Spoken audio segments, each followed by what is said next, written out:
네, 안녕하세요. 저는 분엄이 이번 페미니스트도 결혼하나요의 공동 저자인 이예송이라고 합니다. 일단 제가 이제 이성경 선생님께서 앞에서 말씀을 해주셔서 좀 같은 내용의 강연이 되지 않게 하려고 되게 노력을 많이 했어요. 근데 아무래도 이성경 선생님과 제가 상황이 많이 다르다 보니까 그런 부분에서 조금 제 주제를 조금 더 부각시켜서 얘기를 하도록 하겠습니다.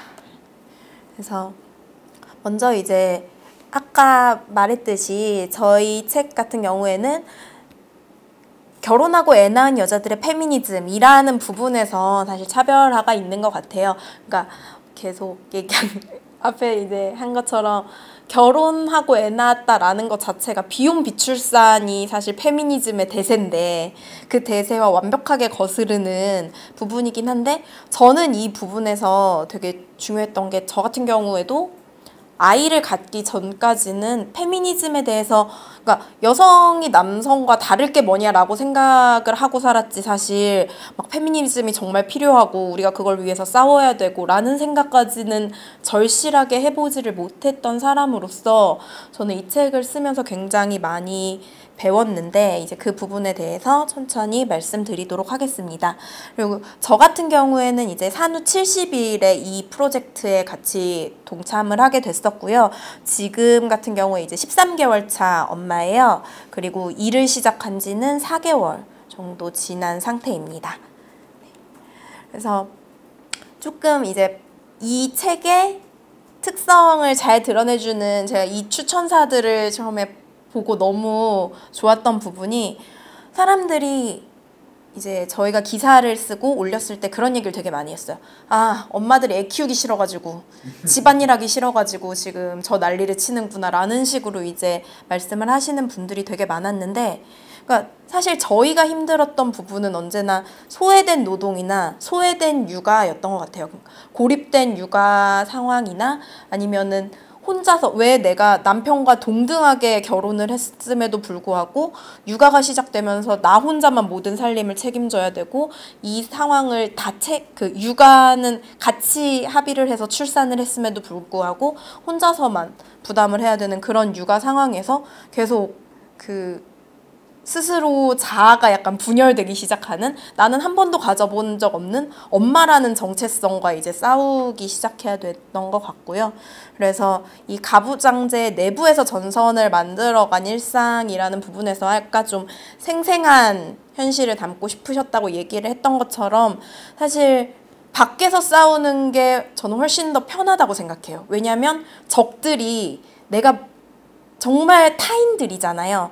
나와 상관없는 타인들이 나를 공격할 때는 정말 세게 나오고 나도 혁명을 일으킬 수 있는데 내가 사랑하는 사람들이 나에게 상처를 줄 때는 그게 정말 싸우기도 힘들고 그리고 일상의 투쟁이라는 게 사람들이 작은 변화를 만들어 간다라고 말하면 정말 작은 노력이 든다고 생각을 하는데 내가 쉬어야 할 곳에서 저희는 계속 싸워야 되는 거거든요. 근데 그 부분이 사실 가부장제 내부에서 그리고 가부장제 안에서 투쟁하는 그 고생들, 고군분투하는 그 장면들이라고 생각을 합니다.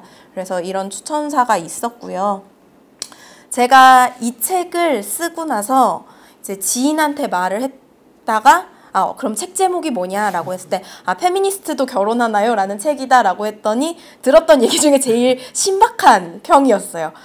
페미니스트셨다니 진짜 실망입니다. 이러면서 뭔가 저와의 관계를 끊을 것 같이 막 이렇게 말을 하더라고요. 근데 그냥 그 얘기 들으면서 생각했던 게 나는 이분과 진짜 너무 좋은 관계를 유지하고 있었음에도 불구하고 이 사람이 내가 페미니스트였다는 것만으로 그러니까 제가 뭐 페미니스트라고 당신이 남자니까 나는 뭐 당신이랑 앉을 수 없어요 막 이런 식으로 얘기를 했던 것도 아닌데 이 단어가 가지고 있는 그 위력이라는 게 편견이라는 게 엄청나구나라는 생각을 했었어요. 그래서 지금 사회에서 사실 여성 혐오가 더 심해졌다라고 얘기를 하는데 여성 혐오와 사실 양성에 대한 혐오들이 서로 심해지고 있는 상황인 것 같아요. 그래서 뭔가 극단적으로 얘기를 하지 않았음에도 불구하고 나는 페미니스트라고 말하는 것만으로도 굉장히 부담을 가지는 것 같은데, 제가 이제 엄마 페미니스트가 하는 이야기들이라고 적었던 게, 사실 저도 이 페미니스트가 결혼하나요? 라는 책 제목을 정한다고 얘기를 했을 때 되게 부담이 컸어요. 사실 사람들한테 나 이 책 썼어 라고 말할 때도 지금은 괜찮은데, 근데 저는 진짜 페미니스트인지도 사실 잘 모르겠어요 라고 처음에 말씀을 드렸을 정도로, 그럼 페미니스트가 뭔데? 라는 것도 사실 그렇게 많이 생각해보지 않았던 상태였는데, 결혼한 이후에 우리가 말할 수 있는 그 페미니즘이, 아이는 남편과 함께 돌봐야 돼요. 집에서 일을 할 때는 남편의 노동과 나의 노동은 같을 수 있어요. 우리가 돈을 벌지 않더라도 집에 있어도 여성이 노동하는 가치는 남편의 노동의 가치와 동일합니다. 라고 얘기하는 것 뿐이에요. 사실 이게 그냥 그 문장들로 얘기를 하면은 전혀 문제가 되지 않는 얘기임에도 불구하고, 사람들이 이게 엄마 페미니즘에서 하는 얘기다라고 하면 그때부터 경기를 하는 거예요. 막 이러면서 이제 막 아까 이제 얘기했던 것처럼 진짜 막 온갖 욕설이 난무하고, 그래서 저는 그 댓글들 한동안 보면서 되게 충격받았었는데, 그게 지금의 현실인 것 같아요. 사실 정말 별거 아닌 이야기를 함에도 불구하고 그 편견이나 선입견이 굉장히 큰 사회에서 살고 있다고 생각을 합니다. 그래서 근데 사실 별거 아니다라는 얘기를 하려는 부분이, 이제 제가 88년생이에요. 네, 82년생 정도부터 이제 시작을 했던 게, 저는 남아선호 사상이 있는 사회에서 태어났어요. 그래서 집안에서 제가 이제 딸 둘인데, 저희 어머니가 아들을 낳지 못했다는 이유로 굉장히 오랫동안 할머니, 할아버지께 욕을 많이 먹었어요. 그래서 제가 되게 굳세게 가지고 살았던 게, 나는 웬만한 남자애들이 한테 능력으로 차별받지 말아야겠다. 실력으로도, 내가 성적으로도 실력으로도 아니면 돈으로도 그 어떤 걸로도 내가 성별로 얘네들보다 못하는 일은 없어야겠다라고 생각을 하고 평생을 살아왔어요. 그랬는데 이제 학창 시절을 살면서, 그래서 저는 뭐 초등학교 때부터 뭐 정교회장하고 뭐 성적도 나쁘지 않았고, 그래서 한 번도 내가 여자라서 졌다라는 생각을 해보면서 산 적이 없었어요. 그래서 이 모든 상황들을 이제 거치면서, 그때 당시에 이제 2001년도에 이제 여성부가 설치가 됐었고, 2005년도에 여성가족부로 이제 확대가 개편되면서, 사실 제가 2001년부터 5년이면 이제 중고등학교를 보냈을 시기인데, 그러니까 사회에서 평등에 대한 인식이 되게 높아지고 있었어요. 그러면서 이제 남녀 뭐 양성 평등이든 아니면 성평등이든 이제 동일하다, 너희는 문제가 없다라고 얘기를 했던 시점에서, 사실 저는 결혼을 하고 출산을 하기 전까지는 제가 살면서 그렇게까지 남성들에 비해서 탄압받고 있다, 이런 식으로 생각을 한 적은 많지 않았던 것 같습니다. 근데 사실 요새 일어나는 뭐 여성 혐오나 아니면 이제 20대 남성들에 대한 막 재조명을 하고 있잖아요. 사실 그 부분도 저는 좀 일맥상통한다고 생각하는 게, 제 뒤로 온 남성이나 여성들 친구들의 얘기를 듣다 보면은 그들도 저희랑 거의 비슷해요. 그러니까 한 번도 막 이렇게, 그러니까 특히나 남자들 입장에서 나는 남자라고 우월하다는 생각을 해본 적이 없다라는 얘기를 되게 많이 하거든요. 왜냐면 대체로 이제 여성들한테 성적으로 눌렸던 기억들이 되게 많고, 그러니까 학교나 이런 데서는 막 이제 좀 그런, 내가 남자라서 되게 대접받았구나라는 것도 이제 많이 없어졌고, 그러다 보니까 한 번도 느끼지 못했던 차별인 거예요. 근데 이 차별이 임신해서 저는 확 와닿았었습니다.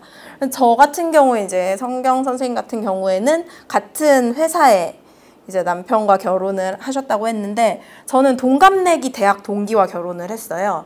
그래서 학력 같은 경우에도 동일했고, 경제력 같은 경우에는 심지어 이제 대체로 여성들이 군대가 없기 때문에 먼저 사회생활을 하고, 그래서 저는 남편보다 먼저 돈을 벌었었고, 그래서 남편보다 소득이 많은 상태였는데 이게 임신과 출산을 기점으로 모든 게 변하기 시작했습니다.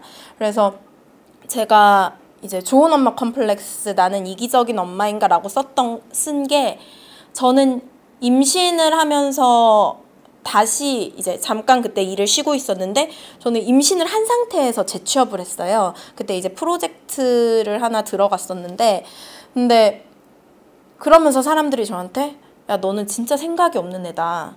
넌 진짜 나쁜 엄마다. 네가 임신을 했는데 어떻게 일을 할 생각을 할 수가 있냐. 일을 쉬어도 모자랄 판에. 이런 얘기들을 듣기 시작한 거예요. 그래서 일자리에 가서 사람들이 한 명씩 막 되게 나이 많은 남자분들이 면담 신청을 해요. 그래서 뭐 저랑 뭐 상관계가 있고 이것도 아닌데 정말 진심으로 제 애를 갑자기 듣도 보도 못한 남자분들이 제 애를 걱정을 해줘요.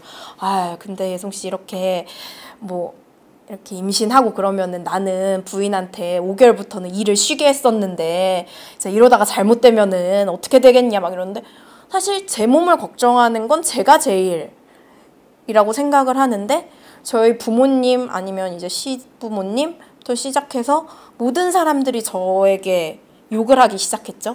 이제 그때부터 나는 왜 좋은 엄마여야 되는가, 그리고 엄마란 무엇이지, 그리고 내가 애를 생각을 해야 되나, 이런 부분과 계속 싸우게 됐던 것 같아요. 그러면서 제가 처음으로 한 번도 생각해 본 적 없는 좋은 엄마가 과연 무엇인가, 세상이 말하는 좋은 엄마와 내가 실제로 생각했던 엄마가 무엇인가에 대해서 고민을 해봤던 것 같습니다. 그래서 이제 제가 비육아 체질이라는 글을 쓰게 된 이제 배경에 대해서 말씀을 드리고 있는 건데요. 근데 잠깐 이제 제 책 내용을 조금 보여드리자면, 이제 제 몸만 챙기면 되던 인간이 갑자기 제 삶을 통째로 내어주게 되는데, 한 번도 사람들이 이런 경험을 한 적이 없으실 거예요. 저도 그랬고, 왜냐면 이거는 그냥 자원봉사나 단순한 희생과는 차원이 다른 일이었거든요. 근데 이 과정을 엄마라면 당연하다면서 다들 그냥 엄마인데 왜 당연한 거 아니야? 모성이 넘치니까 당연히 아이를 위해서 다 희생하고 싶어지는 거 아니야? 라고 얘기를 해요. 그러면서 엄청난 내적 갈등을 겪게 됐었습니다. 근데 그 상황에서 이제 왜 나만 이렇게 힘들까라는 고민을 굉장히 많이 했었는데, 제가 이제 분어미 분들을 만나서 되게 많은 위안을 받았던 게, 너만 힘든 게 아니야, 아유 다들 그래요 라는 이 쉬운 말을 사실 애 낳고 초반기에는 아무도 해주지 않았어요. 그리고 그 주변에서 이제 나이 많으신 이제 부모님들이 대체로 이제 옆에 계시니까, 그러면 어머니들이 저한테 하는 말은, 야, 남들 다 하는데 왜 너만 유난이야? 라고 얘기를 하지, 아무도 그 시기가 얼마나 힘들고 막 당연히 그때 애기랑 둘이서 보고 있으면 눈물 나죠, 모유수유 너무 힘들죠 라는 얘기를 아무도 저한테 해주지 않았어요. 사실 이제 아직 아이가 없으신 거죠. 결혼 네, 그러신 거죠. 그러니까 혹시나 이제 그러시면은 생각해 본 적 없으실 거예요. 그러니까 저는 아이를 낳고 나서 모유수유의 실체를 처음 마주하고, 그냥 젖 물리면은 애가 먹는 거구나라고 생각했던, 그 이상은 사실 생각 별로 안 하잖아요. 거기 공부하지도 않고. 근데 그 신생아를 아는 그 다음부터 제 모든 자아 분열이 심각해지기 시작했거든요.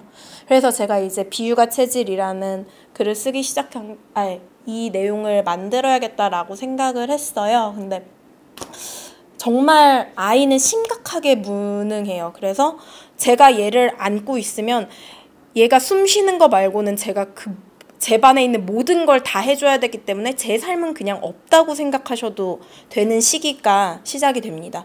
근데 모두 다 출산의 고통만 얘기하거든요. 그러면 사람들이 내가 진짜 힘들게 애를 낳고 나면은 조리원 가서 쉬겠구나 라는 어마어마한 착각을 하고 조리원을 들어가요.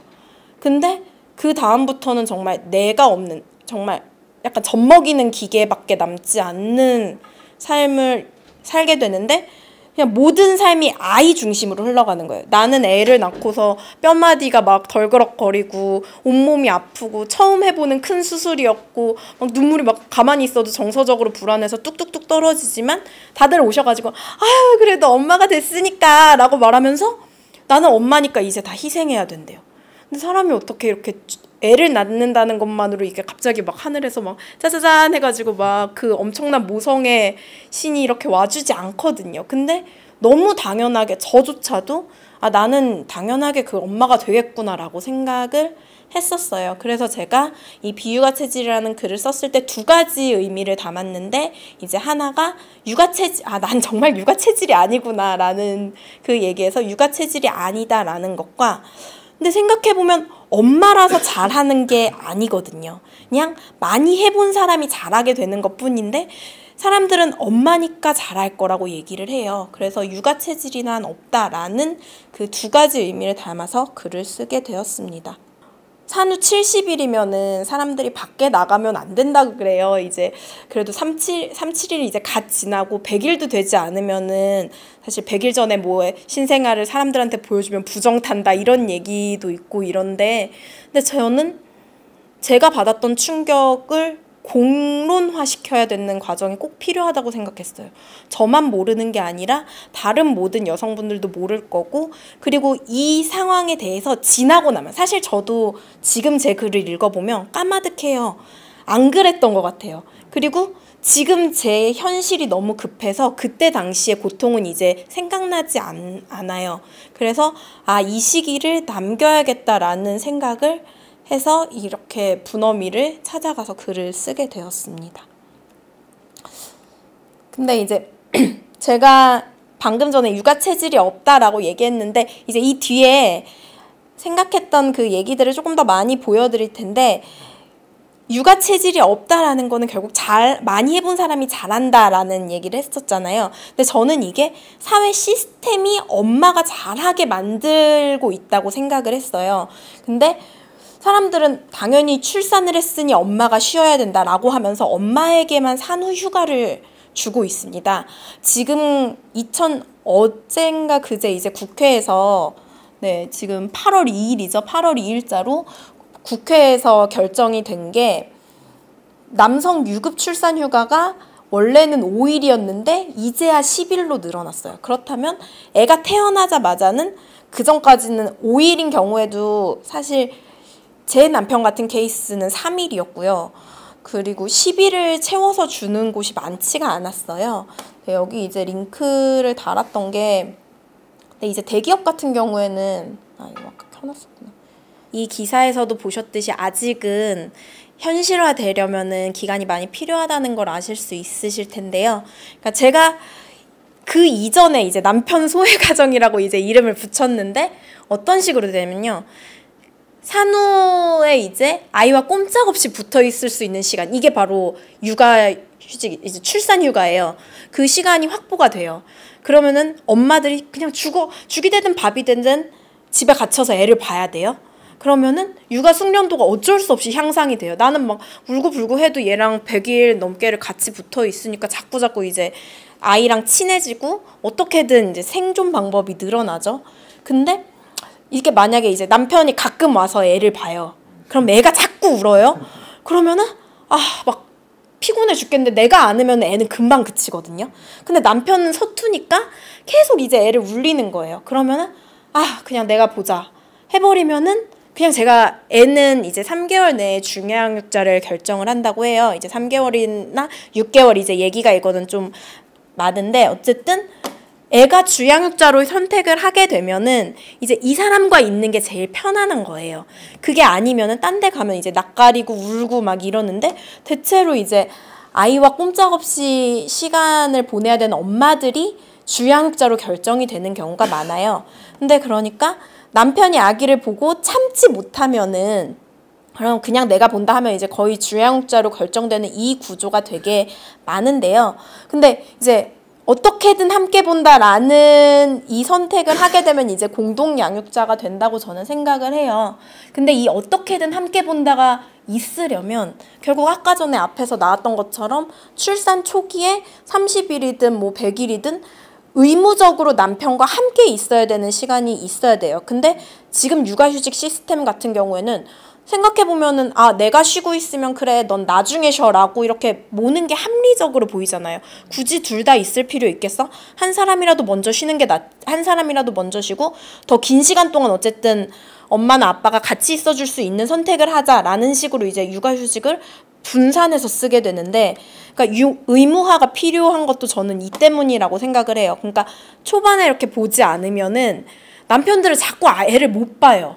그러면은 이 상황에서 참고 남편한테 맡길 수 있는 사람들이 많지가 않아요. 왜냐면 애는 아빠가 낯설거든요. 그리고 참는다고 해도 아빠가 일주일에 한 번씩 보면은 애가 익숙해질 수가 없어요.